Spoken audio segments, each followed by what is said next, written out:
going on, everybody? Welcome back to Love, Sex, and Society with Bridget, Angie, and Don. Bridget should be along shortly, but for right now, you got to deal with just us. So hopefully Hey, everybody's had a everybody. great week so far. Stay through to the end of the show. I'm sure you're going to enjoy the show. Do us a favor, hit that like, subscribe, and share and notification. So when we go live, you go live with us. So for there. What you got for us, Ange? So, hi everyone. Tonight, my topic is main character syndrome. Okay. Is that narcissism or empowerment? I think it's empowerment. I don't think I think for all too long we have pushed ourselves to the back burner, sometimes in our own story. And why should you have to do that? Like you should be able to be the main character. It's okay. Um, like you shouldn't shy away from the forefront. And I've done that for a very, very, very long time in my own story. Mm-hmm. Mm-hmm. Um, I've pushed other people to the forefront instead of taking that position for myself. So Mm-hmm. I don't think it's a problem. I think it's more of a problem, or you should look at it being more of a problem if you're not wanting to be the main character. Mm-hmm. Um, like why shy away from that front? Because like I said, I did that for a very long time. Like Mm-hmm. I would have a great idea, and I go to somebody else and be like, "Yeah, let's put this idea together." And I push them out there as the face of it, and I'm like, "Damn, that was my idea." Like, why not? Mm-hmm. Mm-hmm. Like, how do you maneuver with it? Yeah, I definitely agree. I mean, I feel like, as a main character girly myself, I feel like it really can be, how can I say this? Like, I guess a double-edged sword, I guess. That would be the Mm-hmm. right way for me to explain it. Like, I feel like I can see it from like both ends, how it can be like narcissistic and how it can be empowering. Like the way that I handle my main characterness, I am more empowering with it because I 100% encourage everyone to be the main character of their own life. You Right. know, um, I don't have an issue with, you know, hyping up other people, always, uplifting other people, Mm-hmm. so I don't feel like there's an issue with uplifting myself as much as I do, Right. holding myself as high as I do, putting myself on the pedestal that I put myself on. I don't feel like that's an issue at all. You know, I do feel like it can be narcissistic, if you are, I guess you can say, like, disrespectful with it, Yeah. you know?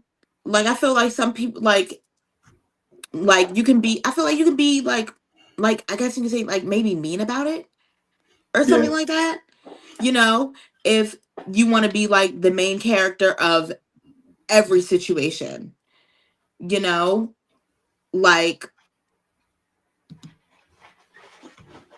always putting yourself before other people, even when it's Mm-hmm. not really your situation, Mm. always trying to make things about you and stuff like that, pushing other people to the back burner. So, I feel like it could definitely be a double-edged sword. Yeah, and I Um, think we've all had that friend who you're telling them a story, and they got to make sure that their situation is bigger than your situation. Like mhm, you're telling them about something you're going through, and they're like, "Yeah, one time I went through that," and then they take over the whole conversation with their mhm, story. And so, yeah, that can be mhm. very narcissistic, very controlling. Like you have to control the narrative all the time. So I Yeah, definitely agree with you there. yeah, main character. I feel like main character can turn into pick me real fast. Mm-hmm. Mm-hmm. And you definitely Yeah. don't want to be out here being a pick me girl or even a pick me nigga. Right. being a pick me nigga, You that's crazy. like look at me. Like don't say Yeah, it. Look what I'm that's that is very. The kids call it cringe. is that what they call it? Yeah, embarrassing. I mean I, I guess people who do that never really had the spotlight. So Mm-hmm. when they finally do get the spotlight or have opportunity to get the spotlight, they push themselves out there. Mm-hmm. Um,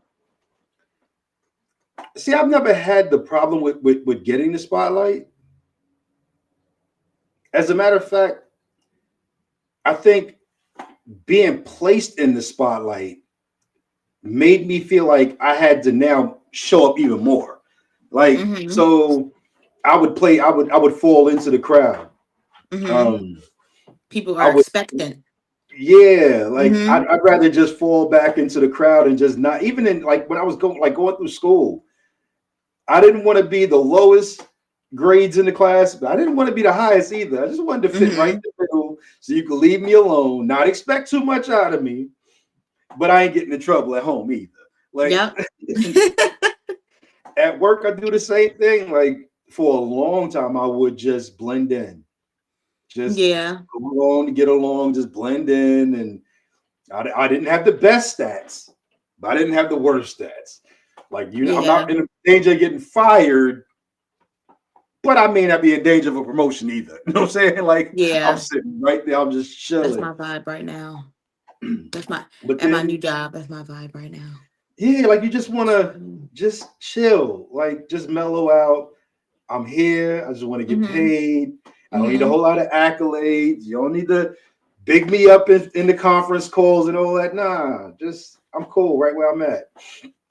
Um, which has its goods and its bads because Mm-hmm. you can get overlooked for things because you're not making yourself be known. You're Yeah. not pushing yourself out there to be the main character. You're like, Yeah. um, oh, you just falling right in the middle. Like I interviewed for a position now. Granted, when it was all said and done, I didn't want the position anymore. But one of the things that she said in the interview, in the final interview, she was like, we've never really got to know who you are. And I'm like, good. Like Right. then I'm sitting right where I want to be. I Right. don't want you to know who I am. I don't want you to Yeah. call my name every time you need something. Mm-hmm. I just want you to be like, he did his job. He came in, did his job. He got paid. He went home. That's it.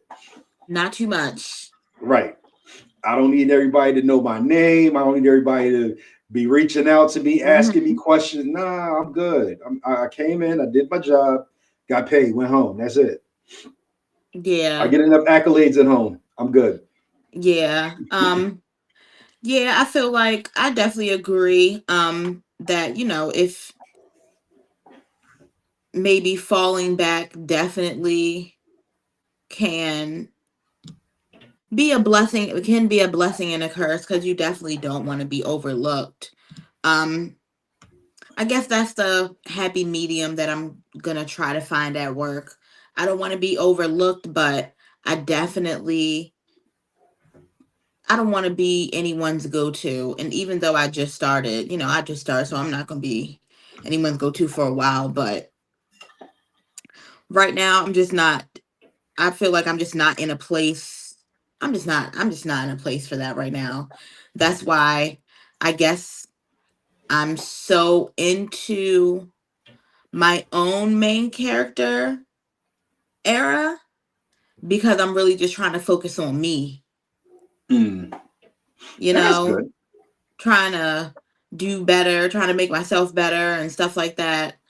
Um, and I also think that's also a benefit of, you know, being empowered in your main character, you know, Hmm. knowing that you need to focus on yourself, knowing that, there are things that you do need to fix and being self-aware and stuff like that. I feel like that's really important if you are going to be if you are going to be living in your main character era.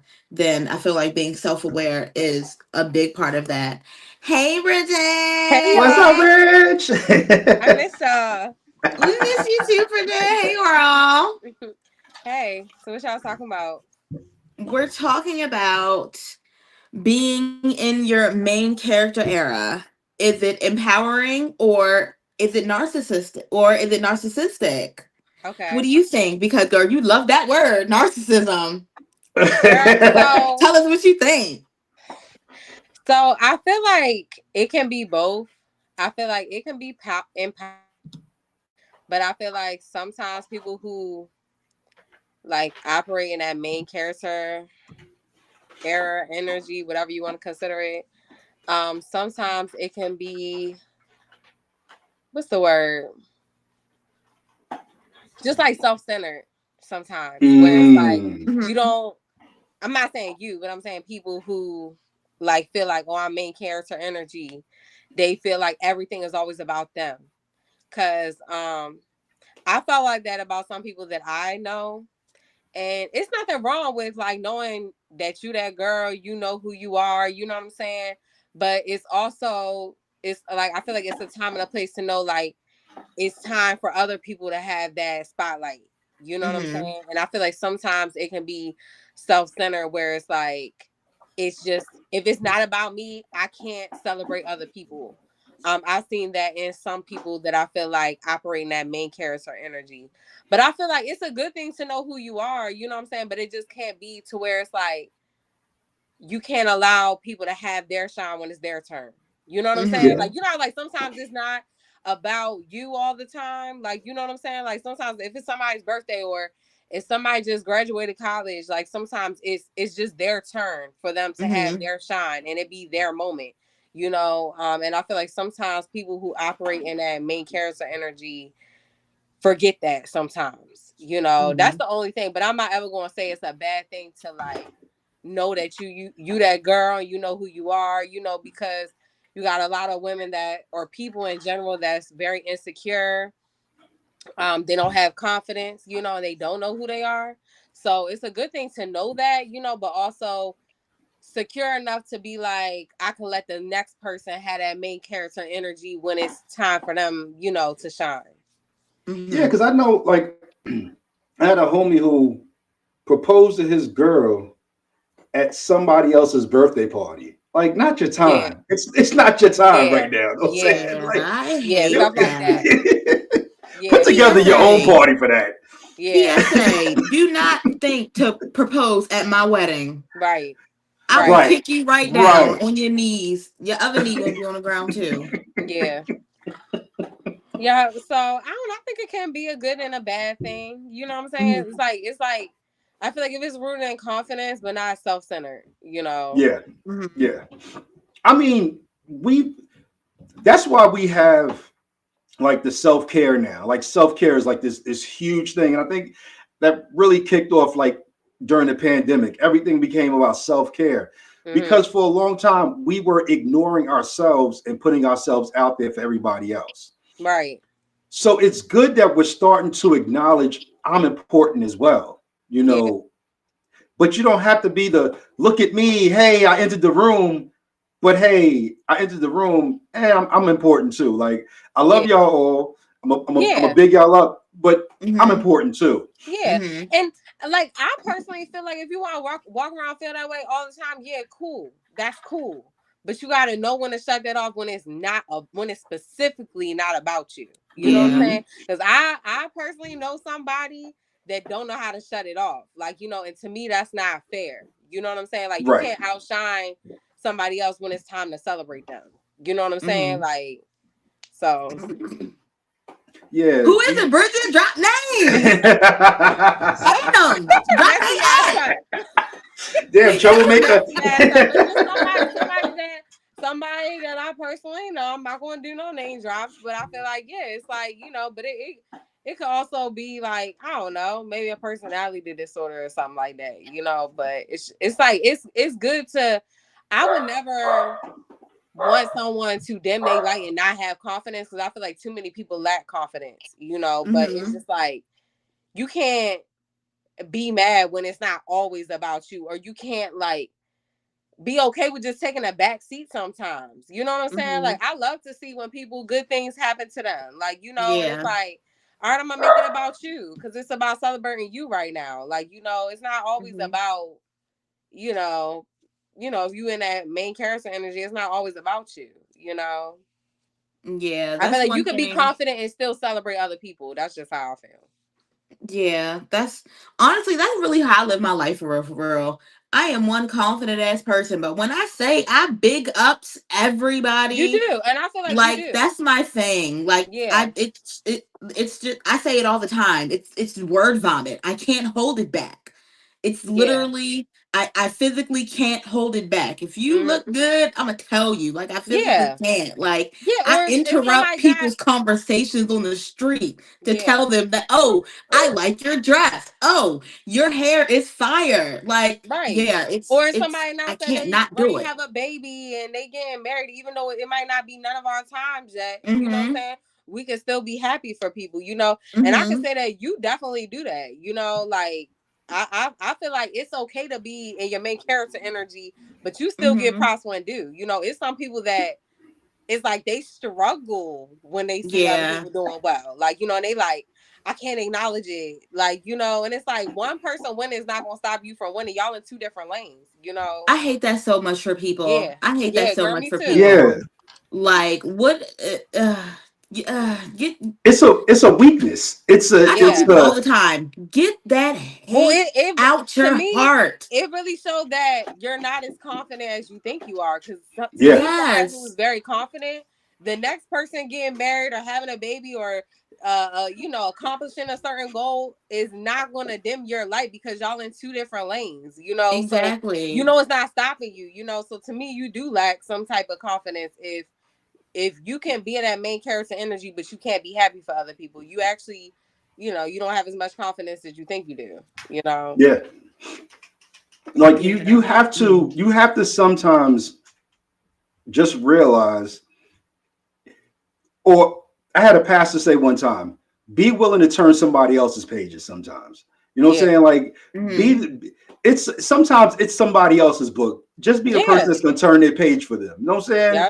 And it's so because one day you're gonna need somebody to turn your pages. You know what I'm saying? You're gonna need somebody to show the light on you. Like, Yeah. hey, look what you did. It's an amazing thing. But Right. if you make it all about yourself all the time, people won't want to do that for you. Like people won't want Yeah. to big you up, and you'll never get your real shine.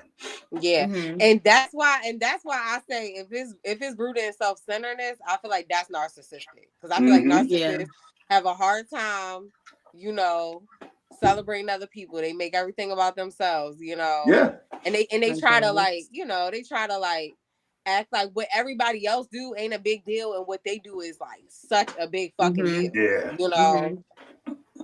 Yeah. So yeah. So It's anybody out there listening, if you don't know the person in your group that we talking about, it's you. oh It's- yeah. Watch out for yourself. Nah, Watch out I for mean, I just yourself. feel Don't be like I feel rude. like I'm not I don't like, and when I say all that, I don't mean to like, cause ain't none of us perfect. Like, you know what I'm saying? right. Um, but I just feel like, you know, take note of that, do self-reflection. Like, you know, Yeah. like make sure that like when it's other people's time, you go out your way to like like when it's my friend's birthday, I could play photographer. I don't even gotta play friend. Hmm. What? I I don't gotta love play friend. playing photographer. You would have What? thought they I'm hired getting me for all the the event because angles. Bridget ain't persist. Like Bridget might take a shot real quick, but Bridget catching all the moments so that like people have these pictures to cherish forever. You know what I'm saying? I know Yes, how to Yeah. switch the queen. fuck back and make shit not about me. Like, you know, and Mm-hmm. that shit makes me happy that the when I go out or something, that people I love, like they celebrating them, their accomplishments or their birthday, whatever it is, and they excited about that, and I'm able to capture the moment. You know, I don't mind playing the backseat. You know, Mm-hmm. Mm-hmm. Yeah. I've done it for a very long time. Sometimes to my detriment, but I don't mind pushing somebody else out there. I don't mind somebody else getting the shine. Yeah. Um, like when Like when Gary started running. If you watching, homie, shouting you out right now. When he started running, I knew that wasn't my thing, but he Mm-hmm. had got so serious about it. I'm on his comments. I'm pushing him out. I'm like, yo, you are doing it big. Right. You know what I'm saying? Right. And the more he does it, I'm like, I'll be sitting there just having a conversation. Like, yeah, my boy just ran a marathon. You know what I'm saying? Yeah. Like, he just finished. And that's Not how a friend's me. What supposed are to you be. doing? Yeah. Yeah. Exactly. You Yeah. supposed to be Some so Exactly. excited, like as if you did the shit when you ain't even do it. Hmm. exactly. You know? Exactly. Like it's Yeah. Somebody my else's accomplishment. shine You should know what never I'm dim saying? yours. You like Right. you feel proud as a friend that your friend doing a thing. Hell yeah. And that's how you're Yeah. supposed to be. That's a real friend. Like Yeah. that's what friendship looks like. Yep. But If you're if not if feeling like that. if he ran the marathon and I'm like, yeah, my man ran a marathon, but yo, I got a podcast. You know what I'm saying? My podcast doing big things. Come on now. This ain't your moment. Yeah. I'm saying Right. it's not. We can talk about your podcast later. We're Right. talking about his marathon, right? How many miles Right. was it? You know what I'm saying? Like, so Yep. Okay. so push your friends out there, everybody. But don't forget Yeah. who you are. Your time will Yeah. come. You know what I'm saying? Take your time when it's your time. But Yeah. push your friends out there. And if you aren't pushing your friends out there, then, you know, that's not okay. Nah. Yeah. Okay. I think where some people struggle is they love to have good friends, but they hate to be one. The people Yeah. who struggle with. Mm. Yeah. It's the truth. Mm. Damn. Yeah. You know what I'm saying? Like people love to be Damn. like, I got this good ass friend, but you can't be the same type of friend that you desire to That you have. asking for. Yeah. Yeah. Hmm. So I think that is something that's real, and I'm not gonna lie, I see it in men and women, because y'all know I do hair, and I've had some of my male clients say they struggle with that. They like, I feel like my friends don't hit me up, my friends don't invite me. I'm like, okay, well, do you hit them up? Do you invite them? Like, you know what I'm Right. saying? So it's like, do you check on them? It's not even about like hitting them up and going to hang out all the time, but do you check in on them? Like Yeah. if it's Hmm. always one sided, you gotta make sure that like what you like coming from your friends, you gotta make sure you're able to give that as well. Like, you know what I'm Mm-hmm. Yeah. saying? It can't just be your friends pouring into you and you not pouring back into them. That's not a friendship. Right. Yeah. And you Yeah. I and feel like that's all about really being like really securing yourself.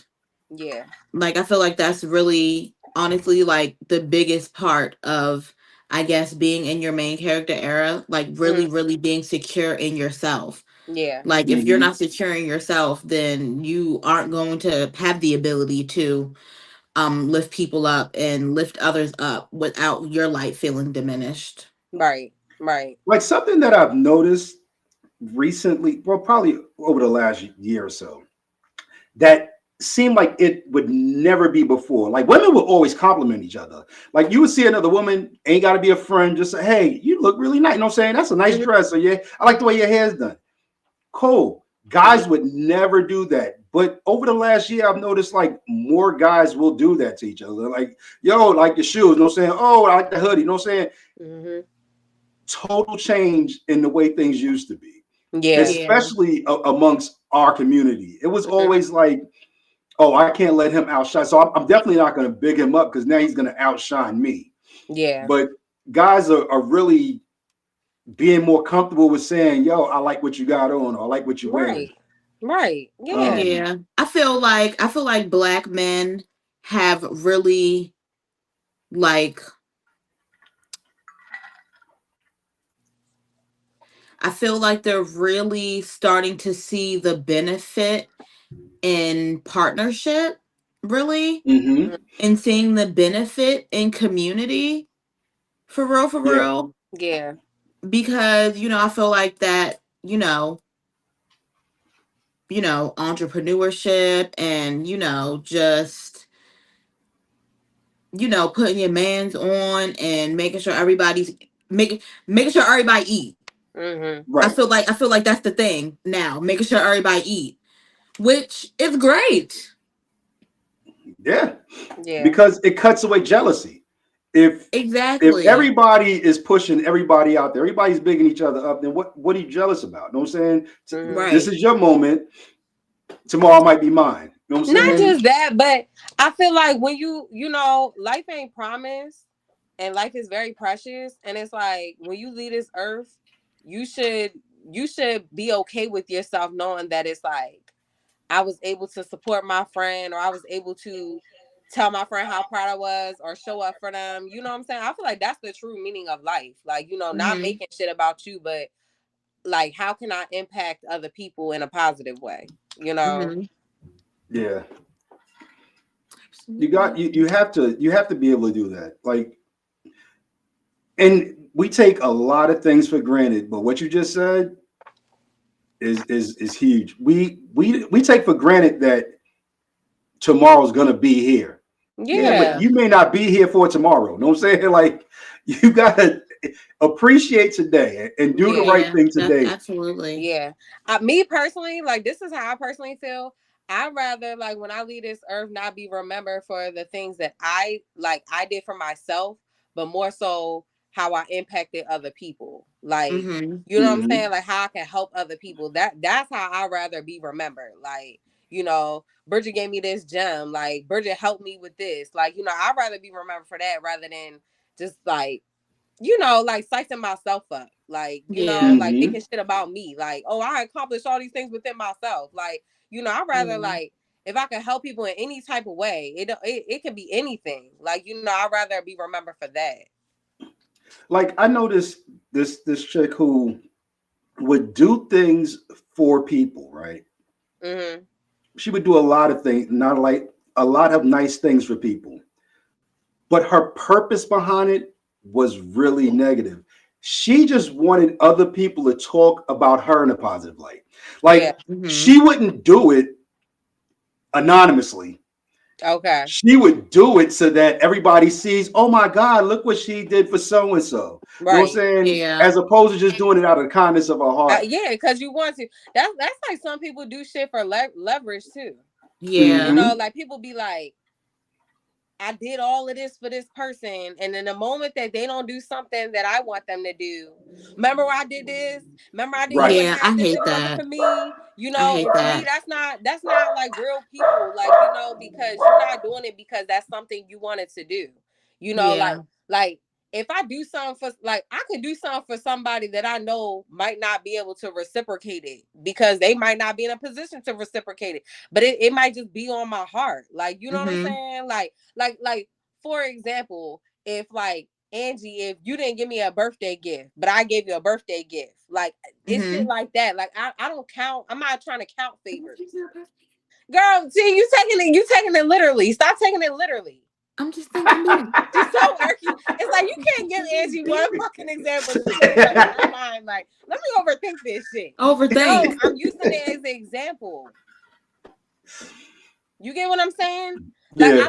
I don't do shit because like okay, if like we're not gonna use Angie because Angie don't know how to take shit. Like hypothetically. we gonna say like somebody else. Like, you know what I'm saying? Say if I have a friend that ain't ever get me a birthday present for the past 5 years. That don't mean that I'm not giving her a birthday present just because she didn't give me a No. birthday present. You feel me? I didn't get you a birthday present because you didn't Angie, text me shut for the the fuck dinner. up. That's You not what it was about, yo. didn't Bitch, text you me for better dinner. not ever give me That's a birthday why. present because I'm not accepting it. You gave me a birthday present like a few birthdays ago. No one's talking about that. Let me talk hypothetically. God damn. You so irky. You so irky. But you get what I'm saying though, y'all? Yes. You get what I'm saying? Like for example, Yeah. I can have a friend that never ever got me a birthday gift in my life. That don't mean that she invite me to her birthday that I'm not gonna bring her something. You feel me? Yeah. I'm not that type of person like, oh, well, she Right. ain't never give me nothing, so I'm not getting her nothing. No, you supposed to give to people out of the kindness of your heart, not because you expect something back. You know what I'm saying? Or leverage, Right. like, oh yeah, I did this for you, like you ain't never did Yeah. this If for you me. leading like this, keep it. Yeah, I don't Yeah. even want Yeah. it. Exactly. I I don't don't need even it. want I don't nothing to need it. do with it. If you're either doing it because you want me to reciprocate or if you're trying to show me, if you're trying to treat me a certain way because you're trying to show me how you want me to treat you, you can take Right. that shit. You can take that shit Right. to hell with you. And you was talking about that the last episode. Yeah, Hmm. I watched somebody do that shit for, and once I realized why they were doing all the things, I was like, yo, that made everything that they did for me meaningless. You Yeah. know what I'm saying? Yeah. Like it removed all of the meaning for everything that they did, all the things I thought was done out of the kindness of their heart. Right. Oh, so you were just showing me how you wanted me to treat you, not Hmm. because you wanted to do it for me. Oh, okay, take that shit to hell. Yeah. But people, Don't need people, it. people, yeah, people be trying to do stuff for leverage or just because they want something in return. But I just feel like, you supposed to want to do for people, regardless of, Yeah. you know what I'm saying? You're not supposed to expect nothing in return. You know what I'm Yeah. Right. saying? Honestly, I I already feel know I'm gonna like get my blessings. Exactly. I'm not looking to man for my blessings. You know what I'm saying? So if I do something, whether it's anonymously or I did it, I'm not doing it because I want something back from you. I'm asking God for big blessings. So I'm doing it because I want him to see the kindness of my heart and Mm-hmm. hopefully he'll Right. reward me. You know what I'm Right. saying? Mm-hmm. Mm-hmm. Facts. Yeah. Pocket. And Yeah. um like somebody was doing, they were doing a food drive for a family, right? So Hmm. the family was short. They weren't able to make Thanksgiving dinner or whatever. So they got all this food together from all their friends and stuff, took it over to them, which I thought was a very honorable thing until they had to put it on Facebook. Come on, why? Why? You know what I'm saying? So now it's not out of the Yeah. kindness of your heart. You want everybody else to be like, oh, look what so and so did. Yeah. That's narcissistic. Very narcissistic. I'm not gonna lie. That eat me up because you already know, Don, that it's in the Bible. Now, people who do it, who have big platforms, I understand why some of them do it because they get donations from people. So it Right. allows them to keep having the resources to keep doing it. I get it. But like when you got an average person like one of us that just, oh, I seen a homeless person today, so I decided to go buy him a meal, or I decided to give him $20. But let me record myself doing it. Not because I have a nonprofit or I'm trying to start a nonprofit to continuously do stuff like this, but just do it because I want some type of fucking praise. The You attention. know, Yeah, that that's irritates me. it's weird. Like, It's um, mad weird. and I'm gonna give my boy a shout out because we talk about bigging people up. I had this really good friend of mine, Andre, grew up with him, right? Hmm. And he was playing he avid basketball player, keeps a new pair of shoes. He's playing basketball one day and he saw a homeless man. He's leaving the basketball court and saw a homeless man. Now he has his basketball shoes that he only puts on to play ball and then he puts back on his regular shoes to walk around. Hmm. He saw that this homeless man did not have shoes. He gave that homeless man his Jordans to put on his feet. He didn't do it. It wasn't on social media. He didn't do it because he wanted people to be like, oh my God, yo, look at Dre. You know what I'm saying? He really doing nice things for people. He just did it. Yeah. Mm-hmm. Never thought about it. But because he did it that one time and the feeling it gave him, he started a nonprofit called It's From the Soul. You can look Okay. it up. And now he has actually collected shoes from Nike and Puma and Adidas, and he will go out in New York. He'll go to Chicago. He'll go to LA. He's been to Ghana. He's been to Haiti, just giving homeless people shoes. And not only do he give them shoes, Hmm. he puts it on their feet for them. You know Oh, what I'm I know saying? that's right. Yeah. You know what I'm saying? So Hmm. for a moment in time, these people actually feel like somebody cared more about me Yeah. than anybody else in this world. They didn't just throw a pair of shoes at me or throw money at. He puts it on their feet. And I was like, yo, that is really powerful. Yeah, It that is. You is. might see him on social media when he lands in the country, but you'll never see him out there like actually giving the shoes to people. So, you know what Okay. I'm saying? He'll be like, you know what I'm saying? I'm headed to Ghana. You know what I'm saying? I'm going to bless the people of Ghana, you know what I'm saying, with shoes or whatever. And he'll have 6 big duffel bags full of shoes. And when he comes back to the US, all those shoes are gone. So That's it's what's from the up. soul.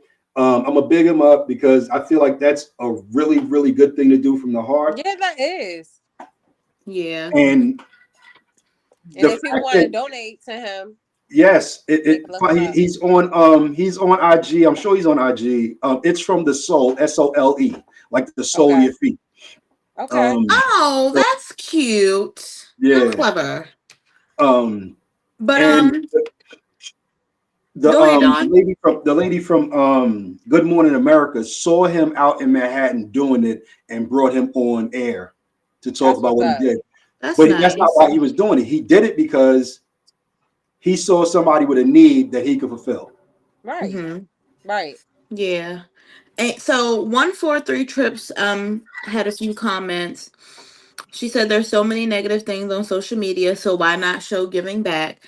I agree with not showing faces. And she said, however, how many fights, overdoses, and things like that do we see? Why can't Mm, we show giving back minus the faces?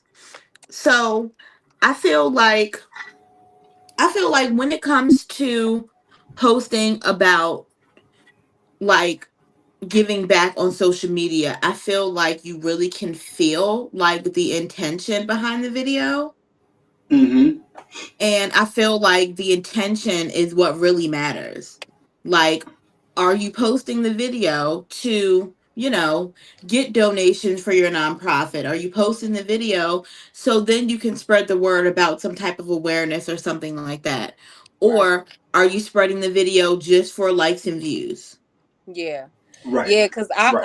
I I personally look at it like I wouldn't never want to show people at their most vulnerable moment, Mm-hmm. and like Right. you said, Angie, like for likes and views, I feel like some people, like, if you don't have the intention of doing a nonprofit and this is something that like I want to dedicate because this is what makes me feel good, and you just like an average person like us, like just trying to like you want a pat on your back, Yeah. um I just feel like it takes away from the deed because it's not Mm-hmm. genuine. It's really because you Yeah. want some type of praise, And you got to think like these people already in like very vulnerable moments. They don't feel human, And it's Mm-hmm. like have a conversation with them, like show them that you're doing it out the kindness of your heart, not because you want some type of praise on social media. Like Yeah. to Right. me, you That's don't dehumanizing. exactly. Like now, my like what Very. 143 Trip said. Like I don't believe that people should be like showing fights, overdoses, people getting killed on social media. Neither. Like I what I'm hate saying. I that. feel like that's crazy as well. But to also show someone when they're at their lowest, Yeah. like why? Yeah. Because you want to pat on their back and you not in that position. That's fucked up. Because I mean, I feel like the way that God will humble people, it could be anybody. Right. Yeah. That up everything you God will have can put be you in that taken in two Yeah, position. and I just feel seconds. like don't do that. Like, they already in a place where they don't have nothing. Why the Mm-hmm. hmm fuck they need a camera in their face just to receive a meal, Yeah, it doesn't need to be Just to show that they broadcasted. don't have nothing. You know what I'm Yeah, saying? like that's fucked up. Now, Yeah, like that's I said, real, real fucked if up. it's somebody's goal to do a nonprofit, so they're trying to gain more donations and shit to provide for the homeless and people who are struggling with addiction and stuff. Okay, yeah, cool. I get that. Like, even then you don't gotta really put the camera all up in their face and maybe even ask them are they okay with it, but I Yeah. don't agree with that. Yeah, but like you said, God will find a way to humble you on because nobody else may be able to see what's in your heart, Yeah. but God does. You know what I'm saying? Right. And I hate to get religious, but God knows whether you did it for likes and views or if you did it because you genuinely just wanted somebody to benefit Yeah. from Yep. something. Yep. Um, Yeah, but I mean, so I'm pretty positive that it says in the Bible that you're not supposed to do it yeah, for a record. most good things are done anonymously. You know what I'm Yeah, saying? Like good deeds are Mm-hmm. done anonymously. You're not doing it. yeah. But it's definitely in the Bible. I can't quote the scripture, but it's definitely in the Bible to not do stuff like that. We gonna find that for y'all. We gonna find the scripture so y'all can do things the right way. We want y'all to get the benefits from the Lord. Um, but it's cool to be the main character, but sometimes it's cool just to do things for the sake of doing things. And for everybody who's found their voice, um, and found their character, found the value in themselves, I applaud you. I applaud, because a lot of us don't. You know what I'm saying? A lot of people don't find the value in themselves, and they devalue themselves every day. So if you found the value in yourself, absolutely. Big up to you. And if I ever get an opportunity, I'll shout you out. But don't shine on nobody else's parade just to um because you found your voice, you're gonna shine on somebody else's parade. You know what I'm saying? Make sure you give people their just due. Right. For sure. Right. The topic, Don. Mm. Let's talk about money. We're gonna talk about financial intelligence. Um, I was watching the thing where it was talking about all the things that rich people don't really want you to know because they don't want you to be rich. Um, and when I was scrolling through it, I was like, "Yo, this is something that I think everybody can benefit from." So I'm gonna talk about two people, two fictitious people. So if your name is Jack or Jill, I'm not talking to you. Um, but so Jack and Jill graduate college, right? Each of their parents give them $6,000, right? So they can get a car, get on their feet. So Jack, he goes and he put $6,000 down on a $30,000 car. 60 months, 5 years, 5% interest. He's making payments of $505 a month for 5 years. That same car in 5 years is not going to be worth $30,000. It's going to be worth about $18,000 when he makes his last payment. Mm-hmm. Jill took the $6,000, bought a $6,000 car, and pays herself $505 a month. So in 5 years, she'll never have to get a car payment a day in her life because she's always going to be able to walk in and buy her car outright. Yeah. So don't be Jack, y'all. Learn how to manage your money. And sometimes it's not important to have the latest and greatest, especially if you can't really financially afford it. Mm-hmm. Sometimes you can just do the bare minimum while you can, and then pay yourself each month what you would be paying somebody else. Because the amount of interest that you're paying is going to make that $30,000 car, what, $36,000, $38,000, it's going to be worth $20,000 less in 5 years. Mm-hmm. So that's the first thing. I do want to kind of challenge everybody for December. Now, of course, if everybody don't know, we're doing a financial blackout. Everybody's supposed to be doing a financial blackout from the 25th of November to the 2nd of December, I think it is. I know y'all in the social media, so y'all might have seen it. I haven't. So, there's supposed to be a financial blackout. You're not supposed to buy anything other than your necessities. Huh? I can't buy nothing? Yeah, nothing. No Amazon, no Target, no Walmart. Just your necessities, the thing you need to live. Food, gas, that's it. It's supposed to be a financial blackout because a lot of people are benefiting from, and we saw it during the shutdown. A lot of these large companies are benefiting from the pain of people who work every day, and they're not trying to give anything back. You saw that with Jamaica. Jamaica has given us a lot. And they got hit by the hurricane, and there was like very few people no companies. I didn't hear any companies donating anything. Nothing. So a couple of people, I'll give them a shout out. Eminem allegedly donated $5 million in food and finances to Jamaica. Beyonce was somebody else. Somebody else took a huge donation over to Jamaica, and but it was no corporations. It wasn't a Walmart, and we all know Walmart, they can freaking afford it. Yeah. No large corporations, no Target, no Walmart, Amazon. None of them did it, and they could all afford it. As a matter of fact, they just got a $1 trillion damn tax cut, so they really can afford it now. Right. But none of them did it. So yeah, we're gonna black them out, and we'll see how much they enjoy their life without our money for a little while. Mm-hmm. But for December, I do want to challenge everybody. It's called the 50-30-20 budget. So put yourself on a 50-30-20 budget. The 50-30-20 breaks down to 50% of your net income. Of course, that's the largest part that goes to like your housing, your utilities, the things that you have to live. Mm-hmm. Um, then you have the 30%. Let me pause there. If your daily cost of living exceeds 50% of your budget, then you're overextending yourself. 50%. Right. You should not be spending more than 50% of your take home pay on the necessities of life, housing, utilities, groceries.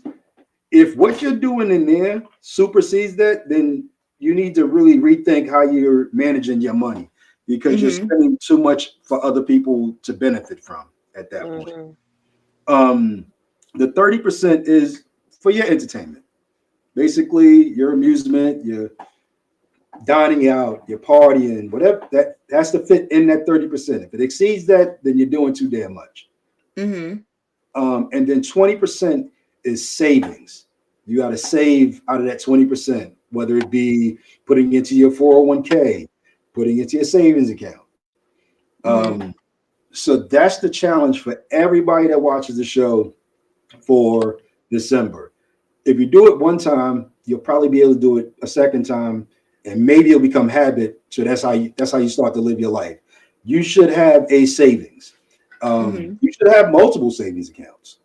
Um, you should never have all of your eggs in one basket, so to speak. So yes, we do. We should be saving, and I don't think we do enough saving for ourselves. Um, a wise man once said, "You shouldn't prepare for a storm when it starts raining." Yeah. You know what I'm saying? You should actually be prepared for the storm way before the rain gets there. Right. Mm-hmm. Right. So, what do y'all think about that? Like, what I know both of you, like Bridget, you're an entrepreneur. You know what I'm saying? So you got to watch what you do and what you spend. Yeah, Um, like even with the comment about you like preparing for the storm, like I feel like one thing a lot of people don't, well, some people don't know, like if you're not an entrepreneur, like um usually like me, like I just had surgery, so I was out for a whole month. So I literally couldn't work, didn't get paid nothing, so I had to literally prepare myself financially to not be able to work for an entire month. mhm, Not just that, but like it's certain seasons for a lot of service providers, barbers. I don't know if barbers get hit as much as like hairstylists and other people, but like sometimes our most driest season is right after the holiday. You know, Mm-hmm. mm, so mm, sometimes we have to prepare ourselves, especially in January, because not because like people don't want to get their hair done or want to go to service providers, because they spend so much money Mm-hmm. on their family for The Christmas past and two stuff like months. that, Yeah. and they mhm, literally trying to recover their pockets, to where they like, I'm gonna have to go without the month of January, getting my hair, my nails, my toes, whatever it is done, so knowing that we have slow seasons, which some people don't think that we do, it's seasons that we barely get booked. And you got to also think some people are still wow. paying rent for their suite or for their Mm-hmm. commercial space or whatever it is, so during the busy season where it's like back to school, or during the summertime, which is a busy season, you can't just look at it like, oh, I got all this extra money. No, that money has to go towards those dry seasons. Yeah. um so yeah, like I think too, though, another thing is I feel like sometimes it's easier said than done to have a savings, because I feel like, just like we talked about addiction like in the past, um a lot of times when people don't have a substance addiction or a gambling addiction, it's a spending addiction. Like, Hmm. and some people have that where they get depressed and I'm spending out of depression. Like, I'm being impulsive. Like, like, look, it happens to the best of us sometimes. You know what I'm saying? Like, What? I be it, thinking it I'm going in the happens. Five and Below, spending $30. I walk out with $80 worth of shit. And I think the biggest thing, is like when you're buying, try to be real with yourself when you're buying stuff. But it's Mm-hmm. another thing. I'm not ever, because I told somebody that I was telling my sister this today. Like, somebody that I know, they weren't working at a point in time. We went into a Target and they bought a whole bunch of unnecessary shit and they not even working. Okay, it's a woman, Wow. and I'm Wow. like, after she bought all the shit, I was just like, I don't think you need to spend that much money on that stuff. Like, what it Mm-hmm. was. To me, it was very unnecessary. It was like hair products and shit, which I'm a hairstylist, so I know, like, don't get me wrong, you want good quality stuff, but it's like sometimes you It was gotta do what you gotta. expensive. Yeah, and sometimes you gotta do what you gotta do. If you're not in a position to get the best quality, you gonna have to do what you gotta do. You might have to Right. Treat get something yourself that's to the less Dollar expensive. General. You feel me? So I literally, before we walked out the store, I think that was too much, like, for you to spend on like hair products. And they was like, "You think so?" And I was like, "Yeah." I was like, "I think you should go return it." And they was like, "You think so?" I said, "Yes, yes." Just because, like, I care about you and I know that you're not. And don't get me wrong, I don't ever try to clock nobody's pockets. You feel me? But sometimes I feel like people also don't realize, just like hypothetically, if you're an alcoholic, you just make buying your liquor a part of your budget. When you smoke, you're not counting. A lot of the time, some people do. Some people like, oh, I got 100 to buy my Vic or whatever. Like, then you got Mm-hmm. some people that set aside money per paycheck. But then you got some people that be like, it is what it. I gotta buy my grass, and it's Mm-hmm. just a Yeah. part of my budget. It's just like you don't care when you be spending money for food. You be like, I don't care because I gotta buy my weed, like, and sometimes people who don't have those type of addictions, they have spending addictions where it comes to, it might be like spending money on food or even like, like clothes and shit, or just any type of spending shit. Um, so I think the biggest thing is, don't be ashamed to even afterwards, like, look back and reflect and be like, huh, why the fuck did I spend this much money on this? Yeah. Like, I'm Yeah. That's going to why I return brought this up my shit. Go Five and return Below that shit. trip. Because Don't that's just be like, exactly what the I'm gonna fuck look I stupid thought. returning it. No, bitch, you gonna look stupid when your bank account in the negative. Go return that What? shit. Looked real fucking dumb. Yeah, but I Real think, dumb. yeah, and of course you don't want to like make people feel bad for, like, you don't want to be pocket watching, and you don't want to make, because I also feel like people should enjoy the fruits of their labor, but if you my friend and you like, I have a goal of trying to clear a certain amount of debt, and then you spending unnecessary money on dumb shit, I might just tell you, like, go return that shit. Yeah. Like, Mm-hmm. because you could Yeah. have put that towards your credit card, like paying off your credit card or something. Mm-hmm. So I think yes, saving, but I think it's easier said than done because everybody can't save. Why? Because they have shopping addictions, Mm-hmm. and impulsive spending habits.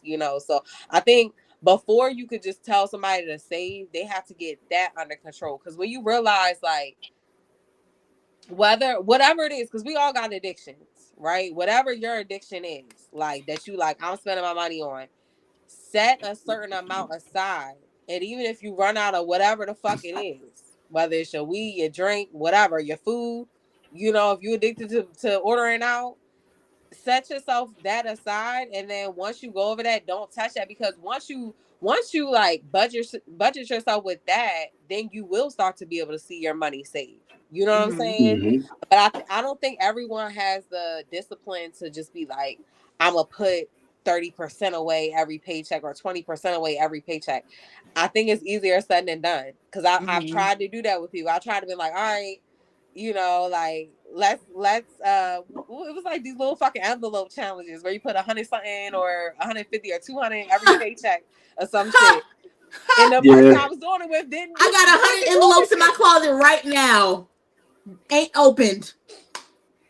You know what I'm saying? So I think the biggest thing is like reflecting, self-reflection. Like, all right, Mm-hmm. instead of just like impulsively doing it where you like swipe, swipe, swipe. I'm not even gonna do Mm-hmm. that Yeah. shit.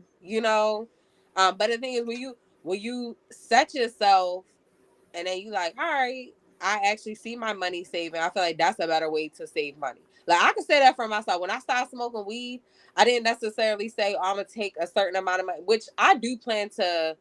I have a budget journal that I didn't fill out yet, but when I started smoking weed, when I say the amount of money I seen saving, that's why a Mm-hmm. bitch don't smoke weed to this day. I'm telling you.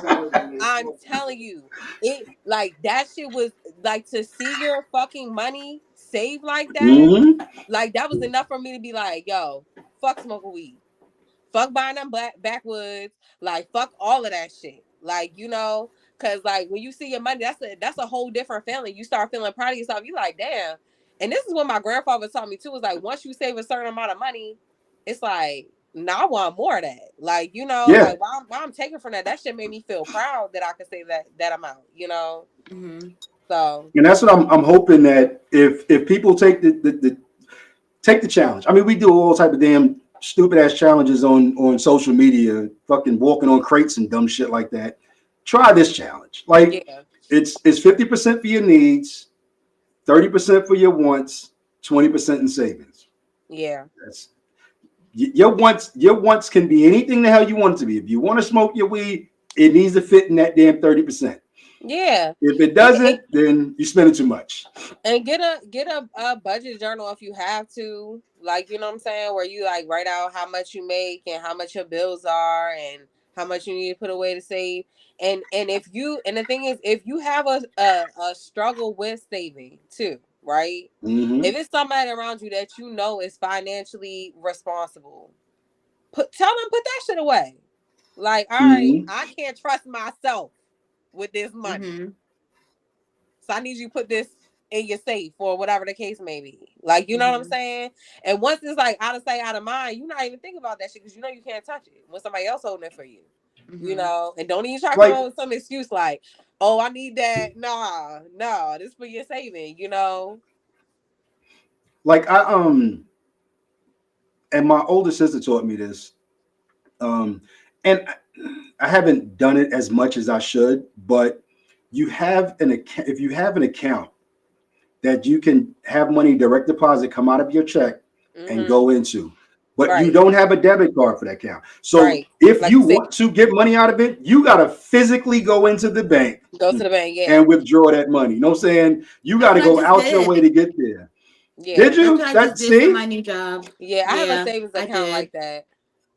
Yeah, I opened Yeah. up an account with Navy That Federal. debit card is the devil, yo. Yeah, That Yeah, debit not I doing card, that it. easily swipe, that shit is the yeah. devil. I Yeah. I have a savings account at a bank that I don't use for my regular bank, but it's just a Yeah. savings Mm-hmm. account. I have no debit card to it. I could don't like you say it's the only way I can get that money if I go up there and Yeah. request it.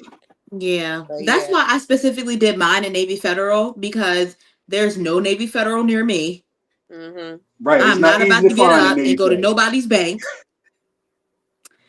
Yeah. So, and I have 70% of my check going to my regular account, 30% is going to the Navy Federal account. So, we'll see. girl, you got it. You got this. You know what I'm saying? Like you're already Yeah. there. Yeah, Um, once you save a certain amount of money, you gonna be so proud of you. This is what my grandfather taught me, and he used to say it, but when I did it, I was just like, damn, you right. Like, it make you realize like we be holding ourselves back sometimes, but we can really do it. And then when you see that you save a certain amount, it just motivates you to like keep going. Mm-hmm. And not just that, but there's another thing. You feel uncomfortable if you ever see that amount go below what you below a saving. certain amount. Mm-hmm. Yeah. That's the Um, scary shit in the world. Because once you save a certain amount, you like, I don't feel Right. comfortable if that shit not right where it's at or more. like when me and my wife first got together, um, she was like, we gotta open up a joint checking and a joint savings account. And I was Yeah, like, all right, cool. It sounded good, but I wasn't pressing it because I know I wasn't the greatest at saving. when that money started coming out of my check, didn't really notice it. Went Mm-hmm. right into the account. When we went outside the country, we didn't have to go in our regular banking accounts for anything because we had that money set aside. You know what Yeah. I'm saying? That Yep. money was set aside. As soon as we got back, we went back to building it back up again. And I'm like, yo, this shit actually works. You know what I'm Yeah. saying? Like, this is real shit. It really works. And like we talked about, Bridget being an entrepreneur and you having to make time for those rainy days. Yeah. And me and you work in corporate America. That shit can be snatched away from us at any motherfucking time. That part. You know what I'm That. saying? You could walk in and they be like, well, we're shutting down. Yep. You gotta look for another job. And you like, shit, yeah, how the hell am I supposed to live?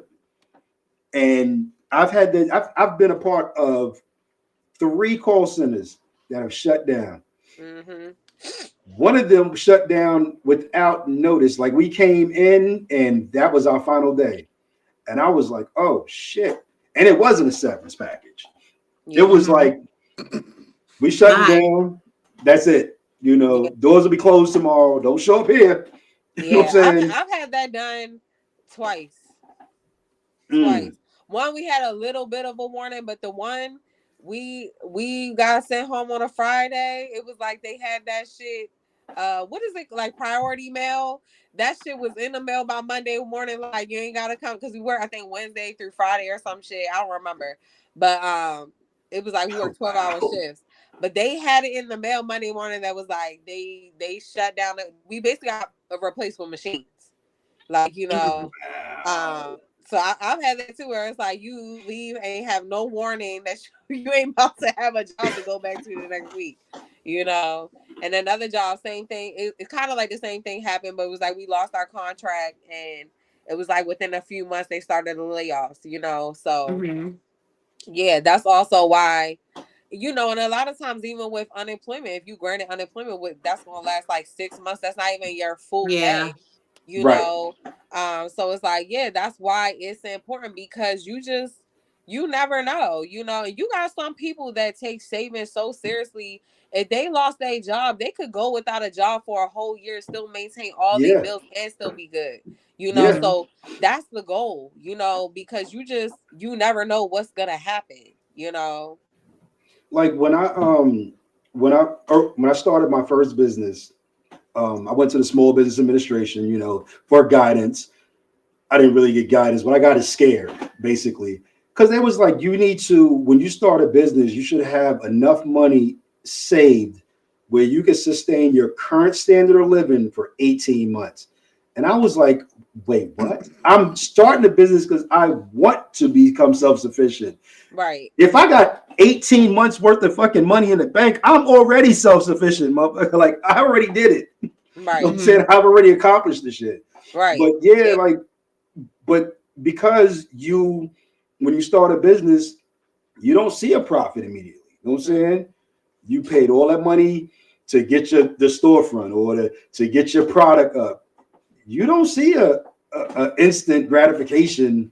Like if you go to work 2 weeks, get paid in 2 weeks. Right. That shit don't happen when you start your own business. Right. Mm-hmm. Yeah.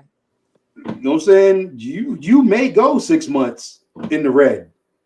Yeah. You know what I'm saying? Yeah. I think like that's the like that's one of the thing. I feel like people just do not, you know, Dawn, but like with entrepreneurship, especially like it depends on what type of entrepreneurship, but it's like people just be so focused on like, oh, you're fully booked, you're this, like I had to spend over $25,000 on my business last year, bitch. So while you counting my Right. Yeah. pocket, did you have to pay $25,000 to go to work last year just to get a paycheck?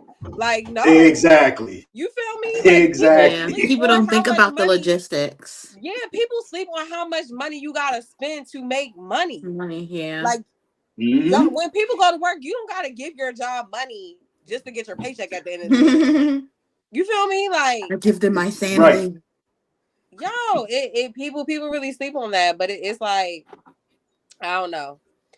I don't know, but yeah, I don't know. I think the best thing is save your money. You know what I'm saying? Like, have a backup plan no matter what. Mm-hmm. Yeah. Yeah, third. So 50, 50, 30, 20. 50, 30, 20 for the whole month of December. Every time you get your check, break it down 50, 30, 20. If any of your money, if anything that you do supersedes your percentage that you have to work with, then rethink how you spend the money because you can probably cut back in some areas that you're spending too much on.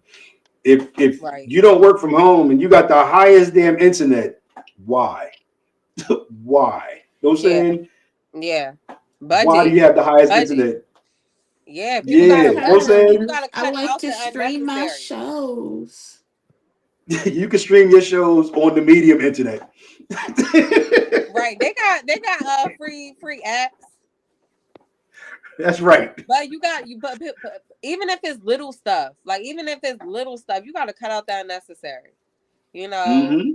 even the little stuff add up, you know. But I wanna are you done talking with your topic, Come dog? on with Okay, it. What you got I wanna for talk us? about my topic because I know we're on a time frame. But my topic is the things men take seriously that women often find extra or unnecessary. So I'm gonna start off with the example. Some things that I feel like men take very seriously that us women, I think it goes over our heads. I'm holding women accountable today, time. Is I think this is a big thing, especially within the black community, but I'm gonna say respect and tone. Okay, because I feel like this is Hmm. something that I have learned more recently, and I see that a lot of black women, especially when we've come to a point where we're like independent and not dealing with a man, and then say we like meet a man and we like starting a new relationship, you know, we so used to carrying everything, um everything on our backs, everything by ourselves, that we when we get frustrated sometimes we talk to men like they're children, you Hmm. know. And I feel like with us, specifically black women, I feel like we struggle with Stop, Don. he loving it. He loving it. Eating this shit up. He eating this shit up. Fuck you, Talk your dog. shit. Talk Anyway, your shit. I'm gonna call women out. Why? Because I feel like this is something I can honestly recognize within myself that I struggle with like some months ago, and I see other black women, we struggle with it. Like, you know, and I'm struggling with it right now. yeah, I feel like this the thing. I think like I want to start it off like, you know, respect and tone. It's not what you say, it's how you say it. Like, you know, I feel like sometimes we so used to calling a shot, especially when it's like just us, that when Hmm. we you know combine our life with someone, and out of frustration like we're telling them something and they're not it's not registering with them, like we start talking to them but we belittling them out of frustration, you know. Something else that I've learned is that, you know, when you use the word, when us women, when we use the word you to our men, it feels like a personal attack.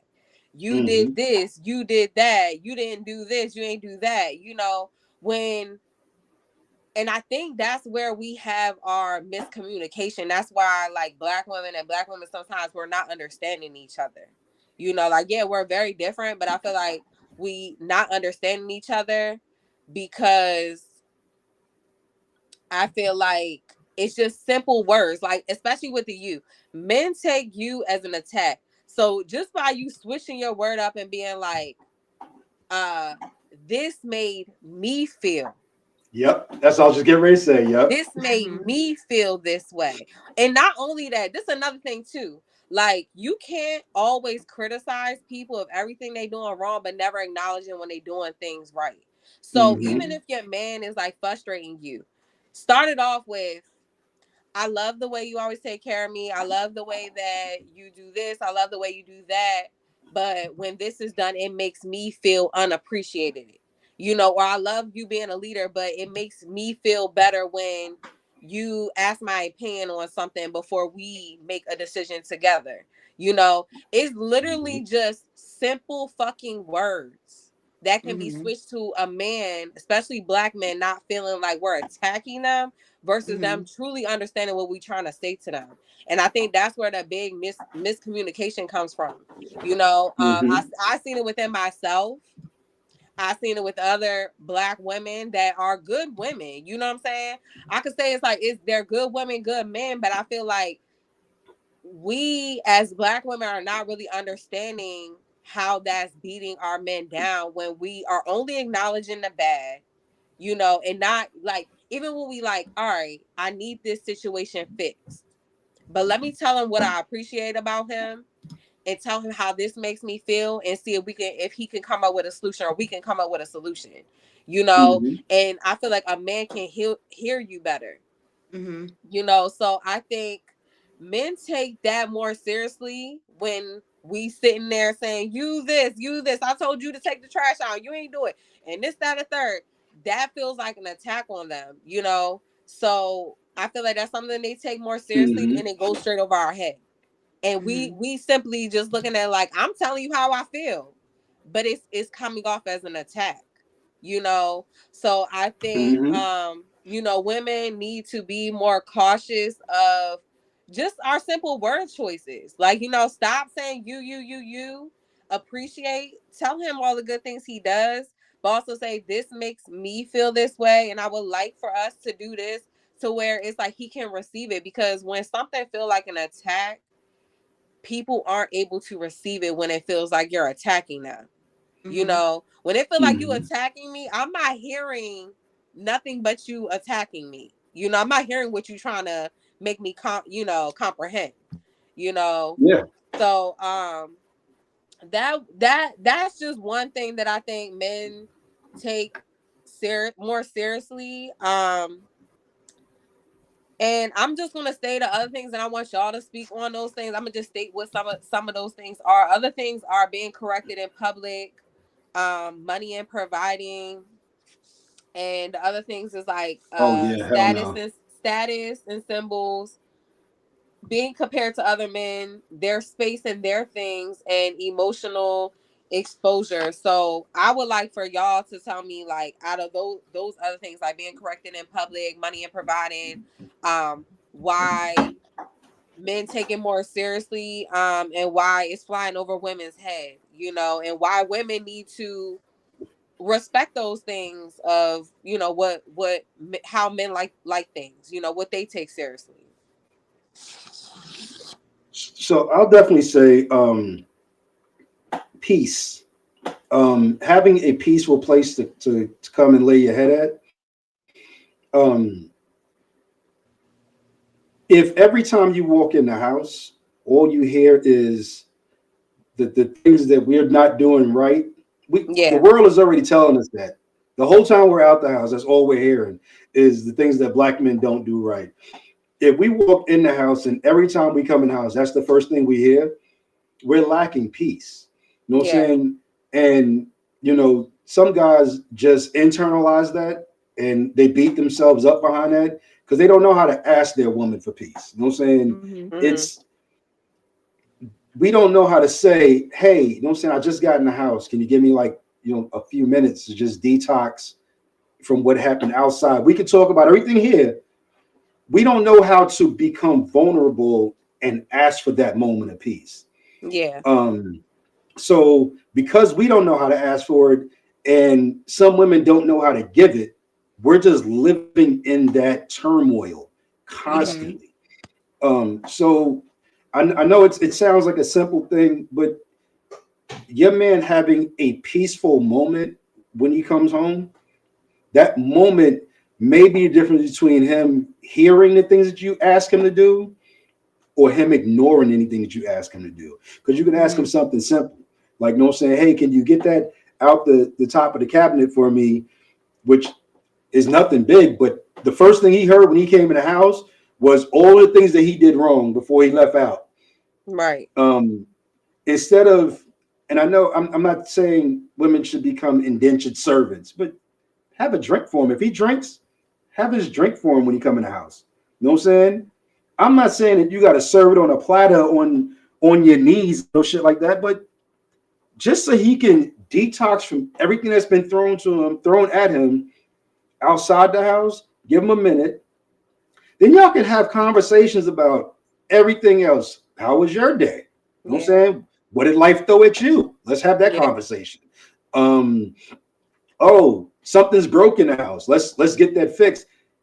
If all he hears is his negatives, he shuts down. You know what I'm saying? And he misses because at that point, all he sees is the negative in his life. He's doing nothing right.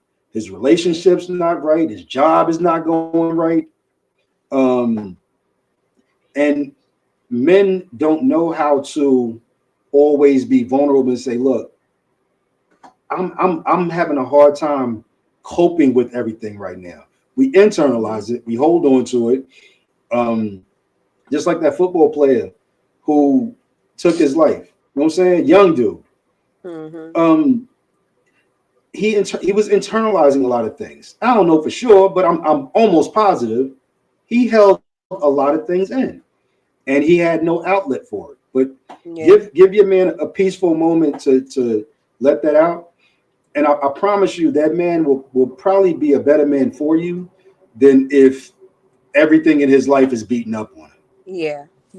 And I can also say, like, when a man is choosing to be vulnerable with you, don't try to downplay it neither. You know what I'm saying? Like, because that was something that I had a conversation with someone recently. You know, they were saying they man opened up to them, and they kind of downplayed him opening up about what he's struggling with, you know, internally. And I'm like, that's the main reason why men, especially black men, be feeling like they can't open up to us. You know, it's like we want that. We say we want that, but the moment that they open up to us, like, you can't downplay it, like, you know, what they're going through, you know.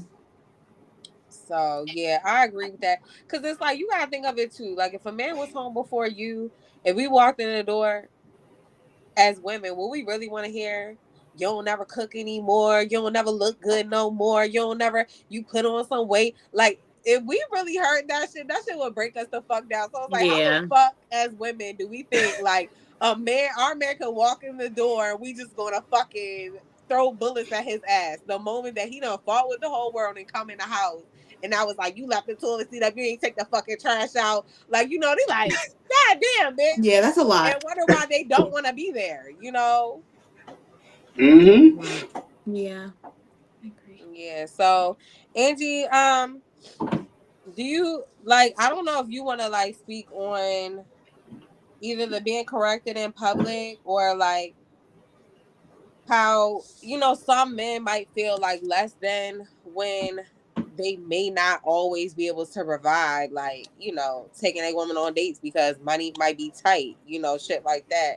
But that means a lot to men. That's stuff that I feel like, you know, just that role of being a provider, you know, because it's easy for us to be like, you know, oh, my man, when I go out, he pay for everything, like, you know, whatever the case may be. But what if he's really struggling? He's scared to express that, you know, and that's stuff that us women don't really think about. Like, okay, what if he's trying to save for something, or you get what I'm saying? Like, you know, I think we don't put a lot of thought into stuff that men, it means more to them.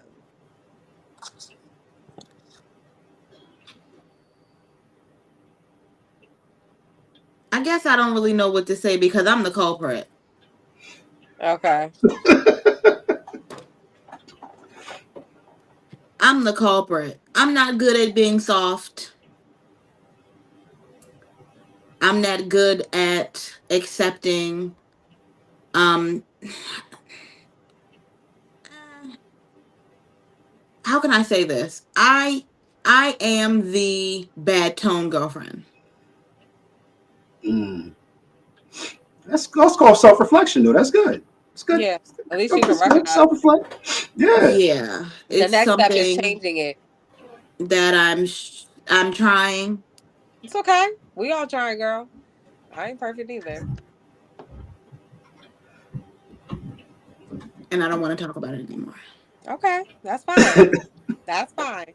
That's okay. That's okay. I guess I'll talk about like um I guess like being corrected in public. You okay, Angie?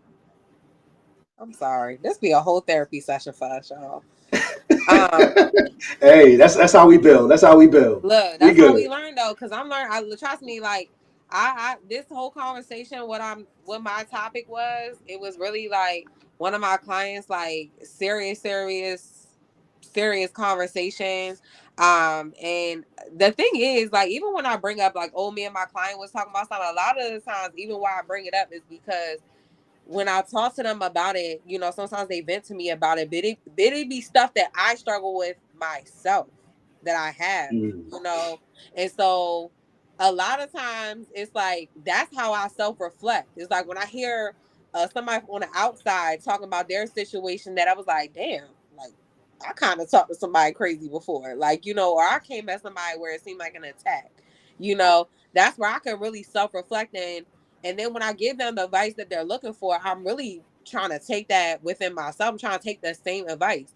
And Angie, is not, none of this is like, you know, to make you feel bad, because this is a lot of strong Black women. It's just like what we go through. Like, first, it stems from everything, you know, how we're brought up, how we're taught to be strong, you know, and we not used to when a man come into our life, because like we said it before, a lot of us weren't taught to be wise. We were taught to be independent women, just in case a man don't show up for us, you know. So it's Yeah. like when a man do show up, we don't we were never taught how to really respect him, you know, because some of us don't have men that were respectable, you know. Some of our fathers was not around to where it's like we don't know how we supposed to respect a man, you know. And so I just feel like it's a learning process for a lot of Black women, a lot of us, like it's not even just like, oh, it's a few of us, a lot of us struggle with that, like, you know, because that's why, like, it is what it is. You know, that's why people be trying to label us like the mad Black woman,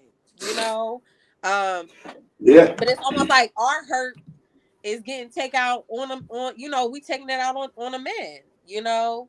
Um, so I think it's just learning lessons, and then the thing about it is to recognize, right? Because I that's something that I recognize too, right? I recognize the same thing within myself. Because I can even say that, like I can, yeah, like I can even say like I've done this in the past. Um and it's like, you know, make us feel ashamed of ourselves. Like, damn, like I'm really like, I don't want to ever make someone feel less than, like, you know, especially when they have done nice things for me, you know. But once we recognize it, we can work on changing that, you know. And it's a process. Like, you know, it's a process. It's literally not what you say, it's just how you say it. And I'm learning, and it's not even with when it comes to just men. It's like even with other relationships. Like I talk to people in my family. Like, you know, no one wanna, you know, like we do a lot of shit out of frustration or if things trigger us. Like, you know, and we don't think twice of like, how am Like I delivering it to them so Yep, that it I can be hear it at received? work all the. I hear it at work all the time. I'm passive aggressive. I'm passive aggressive, girl. I'm passive aggressive. I Trust me. You know, think I but think women have mastered the passive aggressive thing. yeah, like Women I'm have telling you, that's mastered why I that was like, don't shit. be saying stuff about, girl. There's so many women struggle with it, especially Black women. Like, you know, all we can do is try to unlearn that negative trait, you know, that a lot of us have, and a lot of us have it. Like I said, we don't even do it just to the men. Sometimes we do it to our family members, people that is like, oh, you trigger me, so I'm talking to you disrespectfully. No, you know what I'm saying? Because at the end of the day, like it don't matter. You talk to people with respect, and it's a way you say it to them so they can receive it. Because if you really got something you want to get across to someone, they're not going to receive it as an attack, you know. And that's to anybody, you know. Or like, because I struggled with this with like family members, like that I feel like cross certain boundaries. Like I'm trying to place certain boundaries, and then when I'm trying to do it, I don't say it in a way that they can receive. I'm just saying it in a negative way because you're irritating me, because you trigger my anxiety, you know. So I learned like, no, it's a better way you can say this so that they can receive it, you know.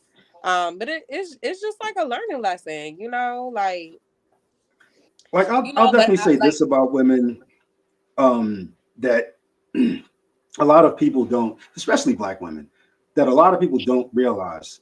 For such a long period of time, black women went unheard. yeah, So when they finally got their voice, they felt like they had to speak louder so that they can be heard. Um, and it's easy to turn something on. It's hard as hell to turn something back off, though. Um, so I'll definitely say, like, give give grace to black women. It's not always y'all intention yeah. It's to not come the across intention. that way, It's not but the intention. We never want to make men feel like we don't love them and we're trying to. That is really not our energy. You can say that for yourself. Anytime you ever try to get something across to your man or any man at that or anybody, the intention is yeah, not it's to be like I'm trying to make this motherfucker feel like the scum of the earth. You know that's not right. our intention. You know we You just just want want to to be be heard. heard.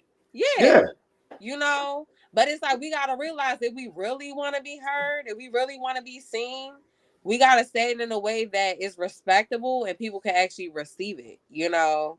Um, yeah, so you can um, definitely get just as much accomplished with a feather as you can with a stick if yeah, it's used the right way. You know what I'm saying? yeah, Like, if a woman, now this is for real men, because there's some guys who, I don't give a fuck how the hell you say it to them, they just ain't gonna do shit because they ain't shit.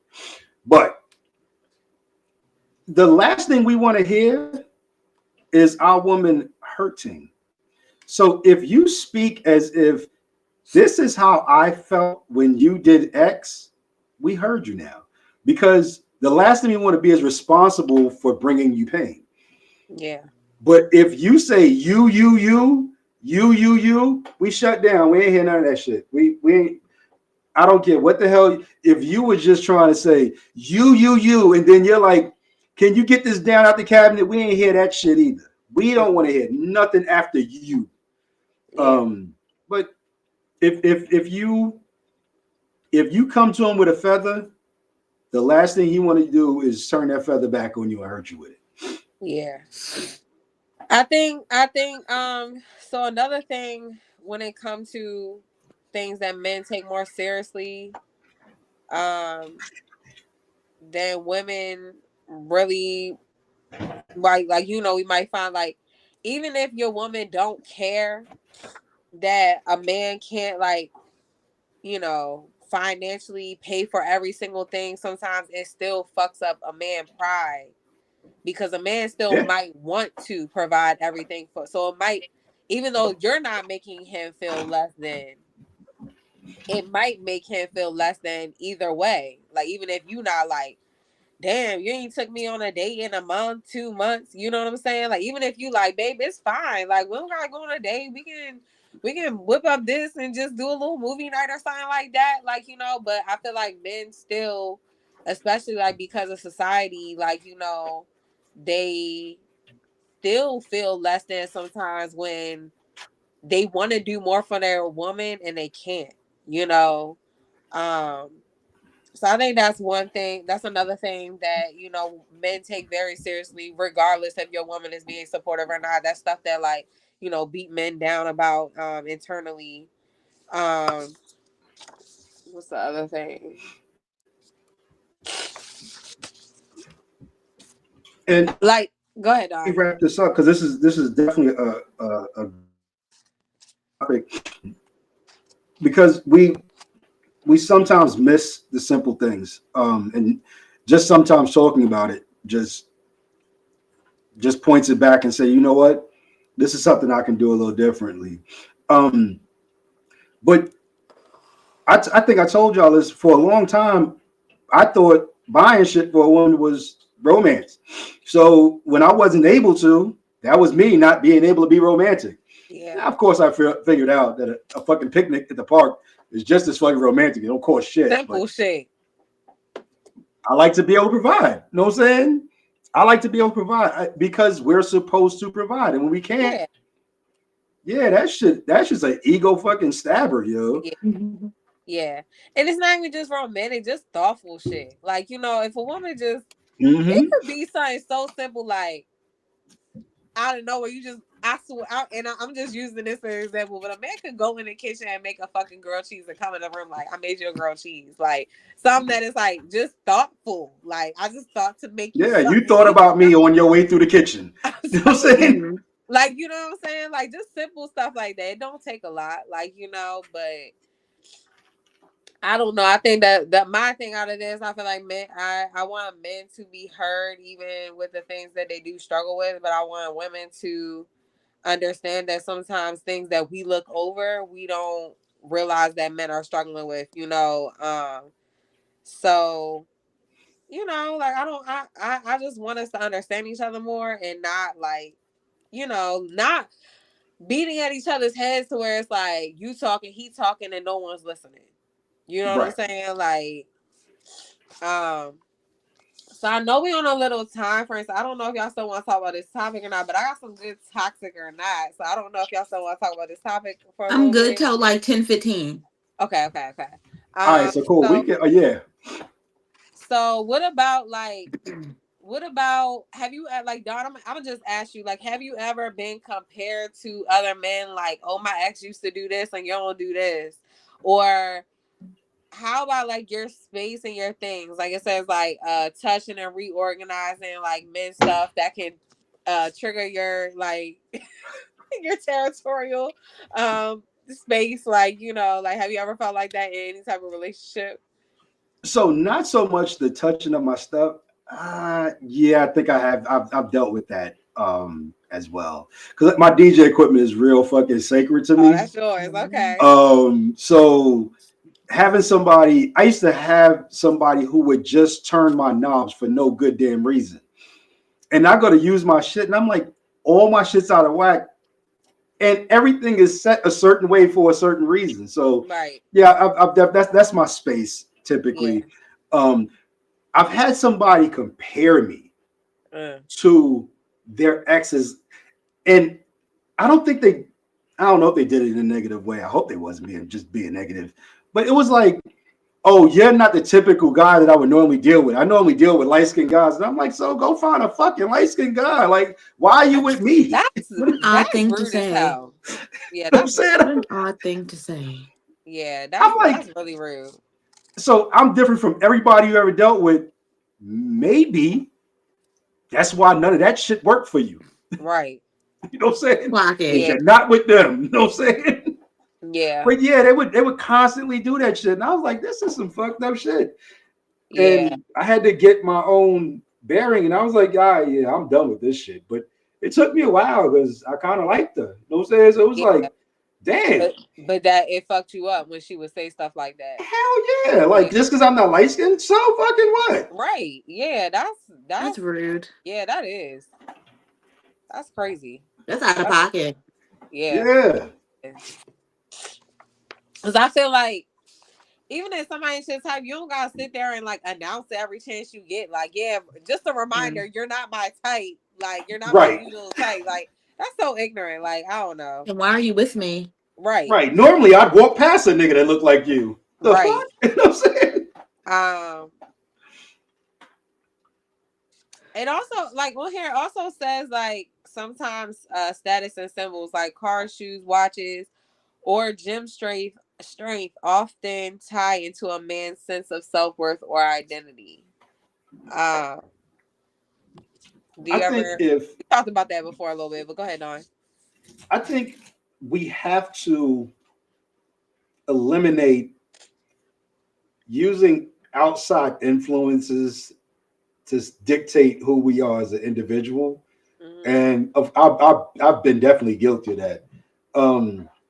Almost to the point where I've done that shit and now I regret that shit so fucking much. Like overspending just because I want somebody to see me, and instead of seeing me, they see that thing. You know what I'm saying? They don't see me, they see the thing. Right. Yeah. Or if somebody asks a guy, and this is common, and do this shit now, I guarantee you'll get the same fucking response every time.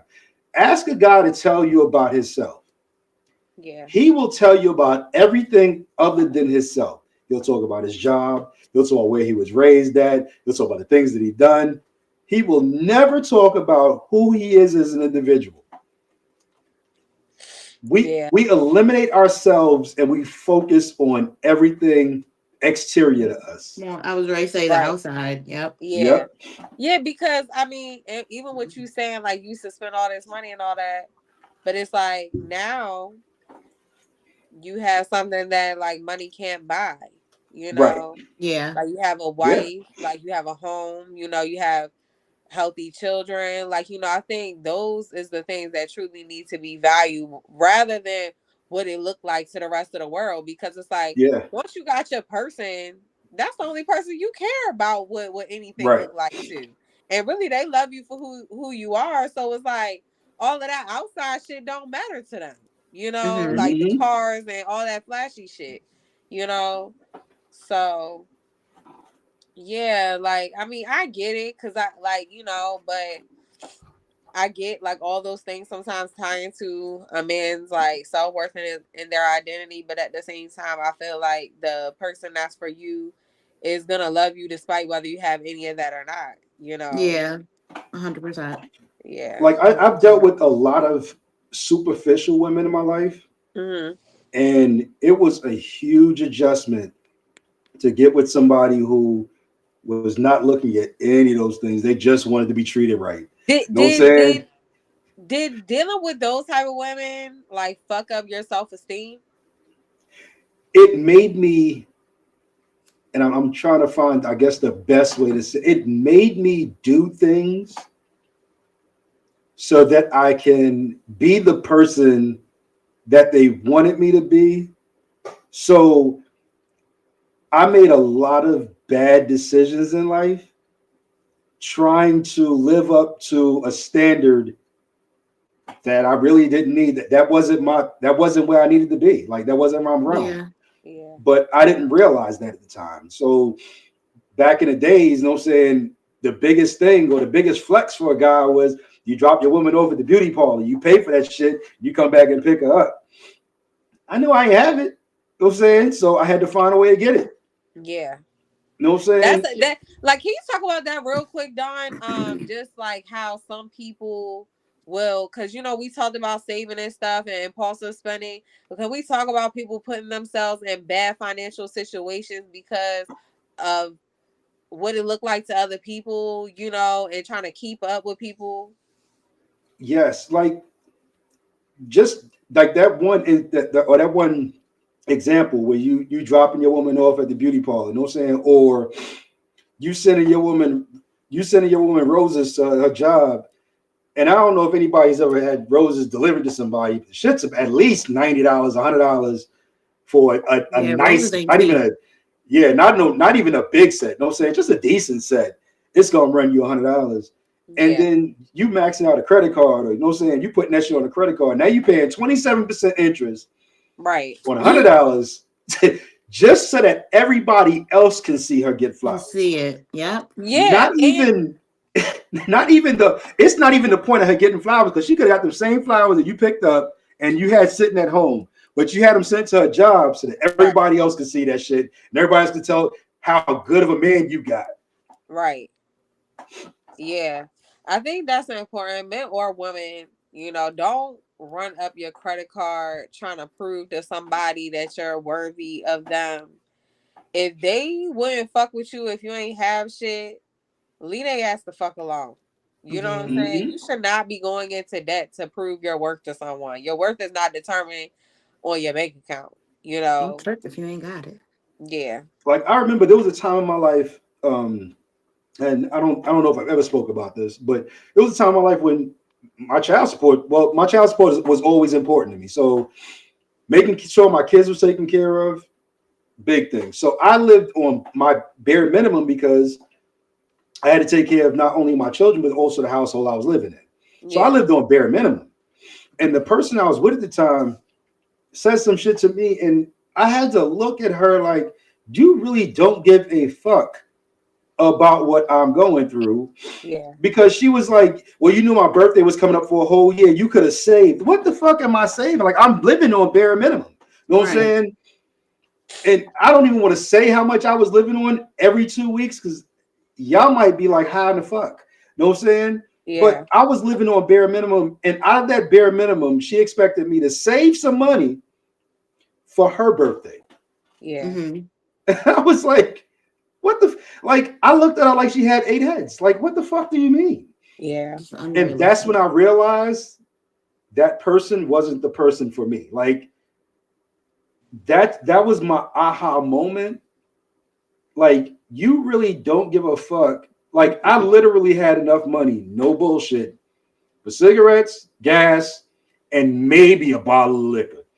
Like, that was my bi-weekly paycheck for me. Yeah. That was my miscellaneous money. Yeah. Mm-hmm. And for somebody to say, you know what I'm saying, like, oh, you knew my birthday was coming up a whole year, you couldn't have put away something? No, I couldn't. I had nothing to put away. Yeah. I Mm-hmm. had nothing to put away for real. Yeah.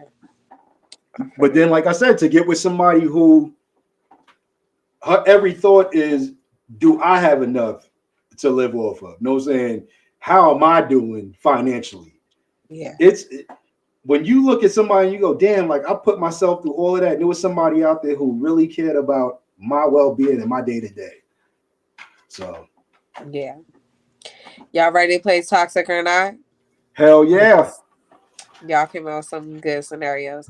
All right, so anybody who's never seen us play Toxic or Not is basically where I come up with different scenarios and you tell us whether y'all think they're toxic or not.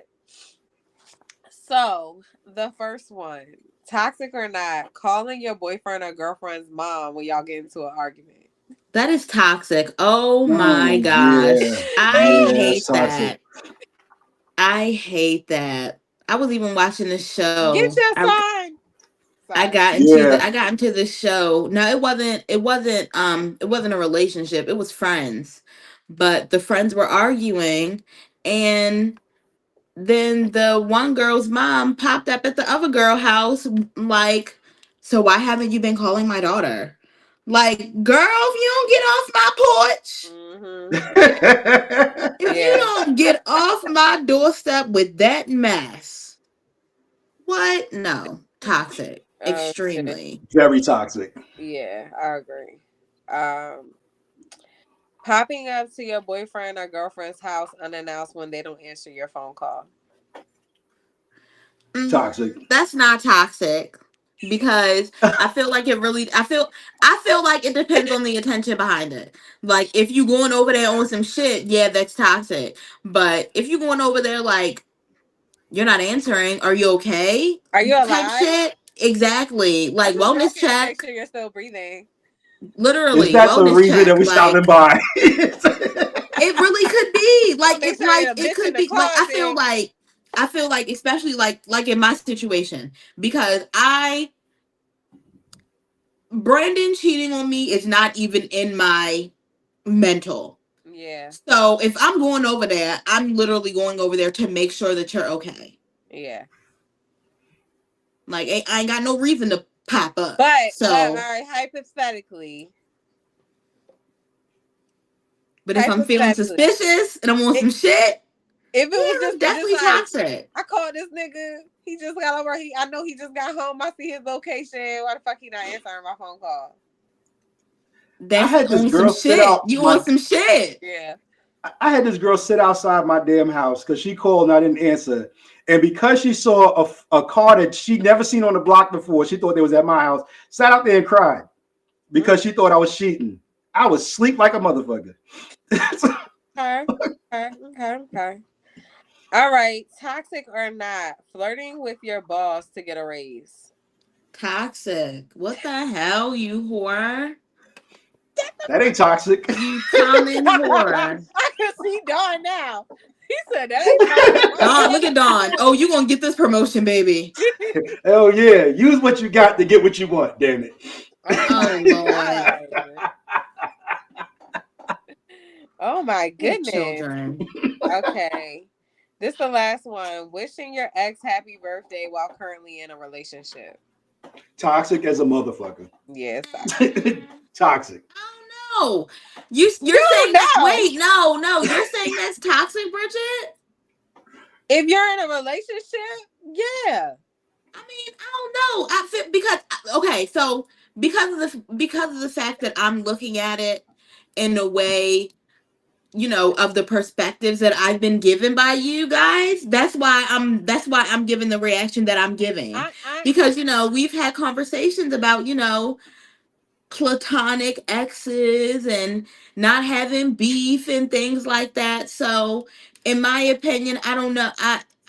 I feel like for I'm not y'all, saying like if I see an ex in public, no, we ain't got no beef. But the moment that I'm in a relationship, nigga, I will never hit your phone.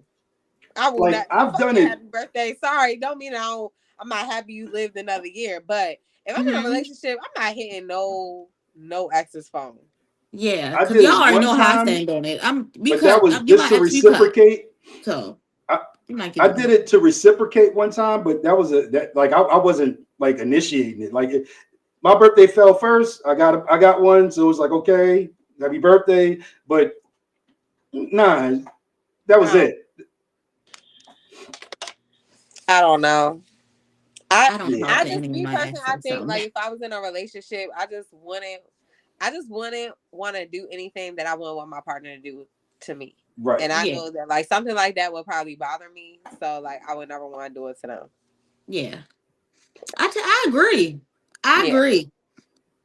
Not my most recent ex. I'm talking about childhood exes. Yeah, if it's so far removed, that's different. But like if maybe it's the last on social media, but I'm not about to text you. Yeah, I'm definitely not texting you. I don't even got your number no more. You probably blocked. No. I don't know. But I ain't gonna lie, I'm really one of them people where it's like if I start dating somebody new, I don't see nobody. I swear. I don't give a fuck about you. No, I agree. Fuck you. Like I agree. When I say like Brandon says this to me all the time, and it's like it's not that I'm not aware of my surroundings. Like I'm totally aware of my surroundings, but no, I didn't see that man's shoes because I didn't see him. What man? Yeah. No, I didn't see his jacket. What man? I didn't see him. Yeah. What man? For real. He's not there. I didn't see him. So sorry. Yeah. Yeah. But don't let me see a sis with a fat ass. I'm gonna knock and be like, yo, look. I'm gonna look. He gonna be like, Angie, I'm not looking at that. He hates when I do it, but I do it anyway. Funny as hell. Yeah. We saw it. We saw it. Listen, I know y'all saw. I know you looked. Shit, I know you looked. Don't be staring a little too long. Right. Hey, you see that one? You gotta find something that's wrong about them. Look at the shoes she got on. She was no, she know them shoes ugly. He be like that sometimes too, bro. Nah, no, that's the secret. No, she shouldn't have on them shoes. Damn Crocs. Anyway, thank you everybody for tuning in and hanging out with us. That is the show. If you enjoyed the show, send it to a friend. Hopefully they get to enjoy it as well. Don't hide shit to yourself. Turn somebody else's pages. Send shit to them. Share it. But we will definitely see y'all next Wednesday for sure. If the Lord wills us. Remember December 50, 30, 20. And let's just be kind to each other. Let's stop being mean to each other. Let's be a little nicer. Feather, not stick. Use the feather. I'm trying. I ain't talking to you. Of a plastic straw right now. Hey, that's cool. That's not that heavy. I'm in my plastic straw era. Hey, you'll graduate to the feather. You good. You'll get to the feather. I will. Hopefully I still have a boyfriend by then. Yes, you will. He ain't going no damn where. Shit, we all know that, damn it. Yeah. If we know anything, we know that. Yeah. Anyway, enjoy the night, people. Thank you so much for tuning in, hanging out with us. Hit that like, subscribe, notification, and share. And until next Wednesday, be easy, folks.